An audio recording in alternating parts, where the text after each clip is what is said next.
शेतकरी बंधूंनो नमस्कार. आपण द्राक्ष बागेत घड जिरुणे म्हणून पोटॅश वापरलेलं असतं. केसोनाट असेल किंवा टिल्ट असेल किंवा 05234 असेल, अशा माध्यमातून आपण पोटॅशची लेवल वाढवलेली असते घड जिरुणे म्हणून. तर आपल्याला घड बाहेर पडल्यानंतर तेलफूट काढल्यानंतर घडाचा वाढीसाठी शेंडा चालणं सुद्धा तितकंच महत्त्वाचं असतं आणि शेंडा चालण्यासाठी नत्राची लेवल वाढवणं सुद्धा खूप महत्त्वाचं असतं.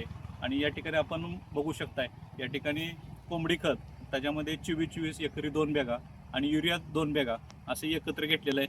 आणि ह्युमिग्रॅन्युल 10 किलो असं आणि वृद्धी ग्रॅन्युल 10 किलो असं त्यामध्ये मिक्स करून या ठिकाणी टाकायचं काम चालू आहे. तर त्याचबरोबर शेतकरी बंधूंनो, खालून काही बायो फर्टिलायझर सुद्धा देणं महत्त्वाचं आहे. त्याच्यामध्ये तुम्ही कृषी टेक्नोचे रायझो रिच आणि ॲझॅटो रिच हे 2 प्रोडक्ट उपलब्ध करून दिलेत. त्याच्यामध्ये नत्र उपलब्ध करून देणारे बॅक्टेरिया आहेत. तर ते सुद्धा आपण एकरी 1 किलो रायझो रिच आणि ॲझॅटो रिच 1 किलो गुळासोबत रात्रभर भिजू घालायचं आहे. आणि ते सुद्धा आपल्याला ड्रिपच्या माध्यमातून सोडायचं आहे. त्याच्या माध्यमातून आपल्याला नायट्रोजन वाढणार आहे आणि शेंडा अतिशय चांगल्या प्रकारे चालणार आहे. तसेच आपण 1261 एकरी 5 किलो त्यासोबत कॉम्बी फटर द्यायचं आहे.